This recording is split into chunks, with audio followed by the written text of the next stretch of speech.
안녕하세요, 여러분. 오늘 아침 여러분은 뉴스를 먼저 보셨나요? 아니면 성경을 먼저 펼치셨나요? 솔직히 고백하면 저도 어떤 날은 스마트폰을 먼저 집어듭니다. 그리고 쏟아지는 헤드라인들을 봅니다. 전쟁, 경제 위기, 정치 갈등, 사회적 분노. 매일 세상은 더 복잡해지고 더 그 사이에서 우리는 묻게 됩니다.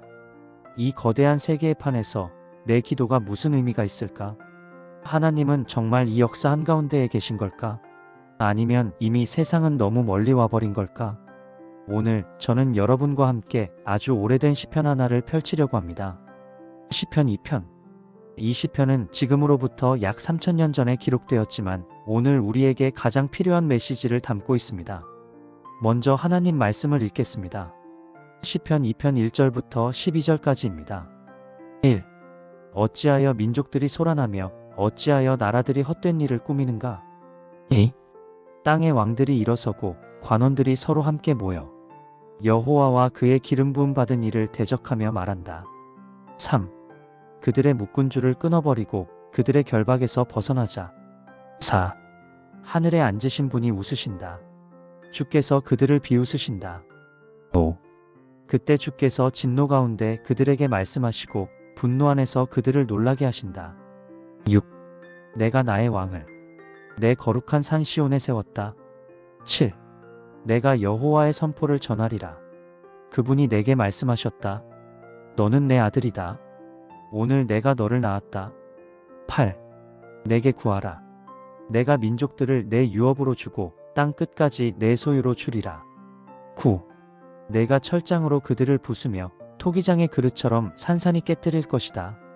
10. 그러므로 이제 왕들아 지혜롭게 행동하라. 땅의 재판관들아 훈계를 받아라. 11. 여호와를 경외함으로 섬기고 떨림으로 기뻐하라. 12. 그 아들에게 입맞추라. 그렇지 않으면 그분께서 진노하실 것이며 너희가 길에서 멸망할 것이다. 그분의 진노가 순식간에 타오를 것이기 때문이다. 그러나 그분께 피하는 모든 사람은 복이 있다. 시편 2편은 이렇게 시작합니다. 어찌하여 열방이 분노하며 민족들이 헛된 일을 꾸미는가? 3000년 전 다윗이 본 세상의 모습입니다.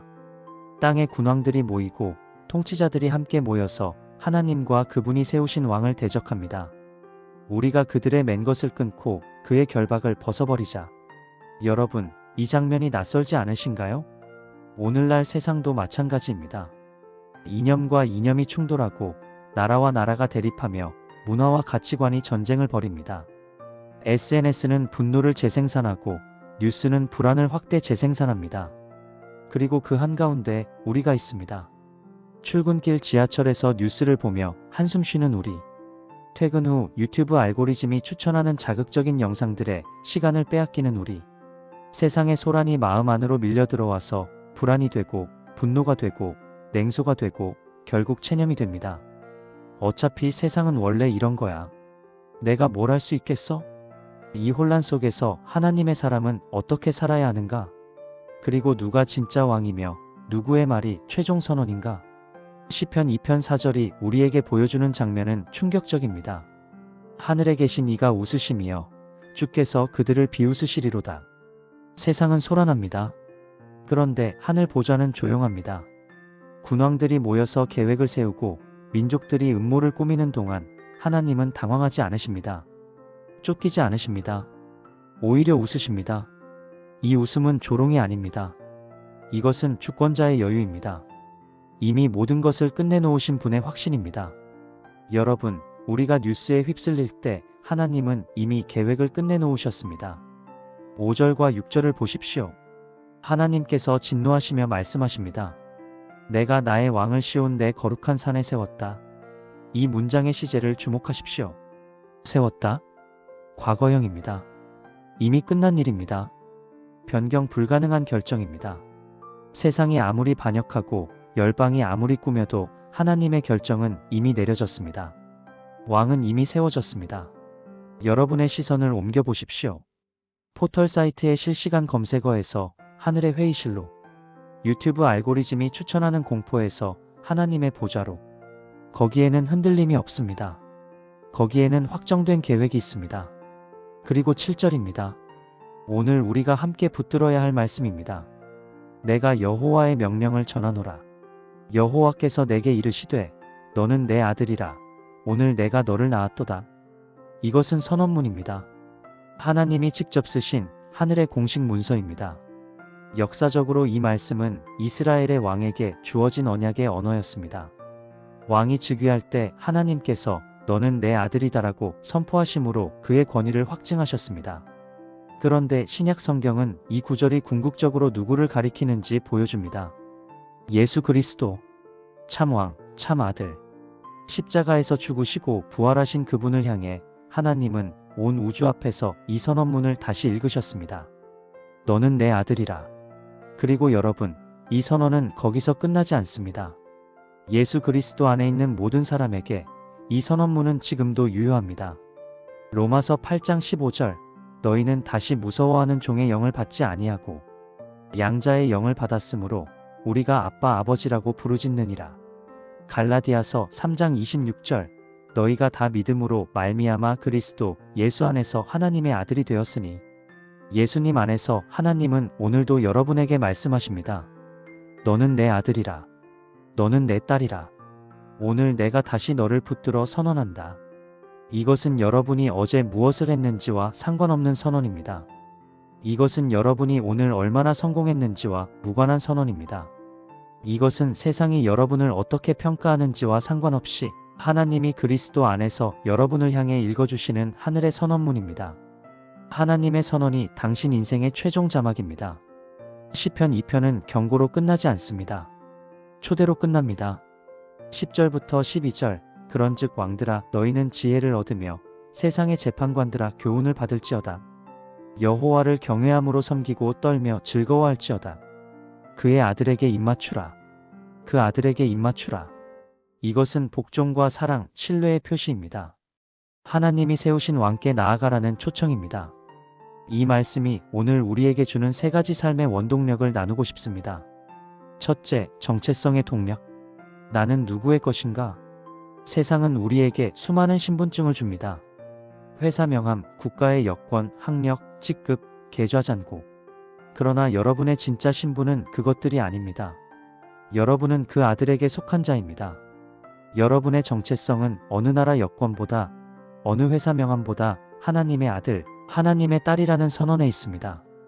이 정체성이 흔들리지 않으면 세상이 여러분을 어떻게 평가하든 여러분은 흔들리지 않습니다. 둘째, 방향의 동력. 나는 누구를 기쁘시게 살 것인가? 시편 1편이 복 있는 사람을 노래했다면 시편 2편은 복 있는 사람이 누구를 향해 걸어가는지를 보여줍니다. 악인의 꾀를 따르지 않고 죄인의 길에 서지 않고 오만한 자의 자리에 앉지 않는 삶. 그 대신 그 아들에게 입맞추는 삶. 구체적으로 무슨 뜻일까요? 회사에서 양심을 어지럽히는 지시가 내려올 때 저는 그 아들에게 속한 사람이라 이 일에 동참할 수 없습니다 라고 말하는 것입니다. 세속적인 가치관이 지배하는 자리에서 제 기준은 다릅니다 라고 선을 긋는 것입니다. 조롱과 냉소가 난무하는 대화 속에서 저는 그분을 사랑하는 사람이라 이 대화에 어울리지 않습니다 라고 자리를 박차고 일어나는 것입니다. 그 아들에게 입맞춘다는 것은 내 인생의 방향키를 그분께 드리는 것입니다. 셋째, 담대함의 동력. 누가 최종 심판자인가? 시편 2편은 경고합니다. 그의 진노가 급하심이라 그의 길에서 망하리로다. 그러나 동시에 약속합니다. 여호와께 피하는 모든 사람은 다 복이 있도다. 여러분, 뉴스가 마지막 말이 아닙니다. 하나님의 선언이 마지막 말입니다. 세상의 위협이 아무리 크고 미래가 아무리 불확실해도 최종 판결권은 하나님께 있습니다. 그리고 여러분은 그 아들의 편에 서 있습니다. 두려워하지 마십시오. 세상이 여러분을 흔들어도 여러분의 뿌리는 하늘 보좌에 박혀 있습니다. 정리하겠습니다. 세상은 반역의 계획을 세우지만 하나님은 아들의 이름으로 선언문을 쓰십니다. 우리의 안전은 상황이 좋아지는 데 있지 않습니다. 그 선언을 믿는 데서 시작됩니다. 오늘 여러분께 질문을 드립니다. 여러분이 요즘 가장 많이 바라보는 왕과 권세는 무엇입니까? 뉴스입니까? 주가입니까? 정치입니까? 아니면 하나님의 보좌입니까? 그 아들에게 입맞추라는 오늘 이 초청 앞에서 여러분은 어떤 자리에서, 어떤 습관에서, 어떤 관계에서 반응하시겠습니까? 이 설교가 끝나고 여러분이 다시 세상으로 나가실 때 하나님의 선언문을 가슴에 품고 나가시기를 바랍니다. 나는 하나님의 아들이다. 나는 하나님의 딸이다. 오늘도 내일도 함께 기도하시겠습니다. 따라하셔도 좋고 마음으로 고백하셔도 좋습니다. 하나님 아버지, 세상의 소란보다 하나님의 선언을 더 크게 듣게 하소서. 예수 그리스도 안에서 제가 하나님의 자녀된 것을 믿게 하소서. 오늘 제가 그 아들에게 입맞추는 삶을 살게 하소서. 제 정체성을, 제 방향을, 제 담대함을 그분께 두게 하소서. 이 기도를 우리 주 예수 그리스도의 이름으로 드립니다. 아멘. 하나님의 선언이 여러분과 함께하기를 축복합니다. 감사합니다.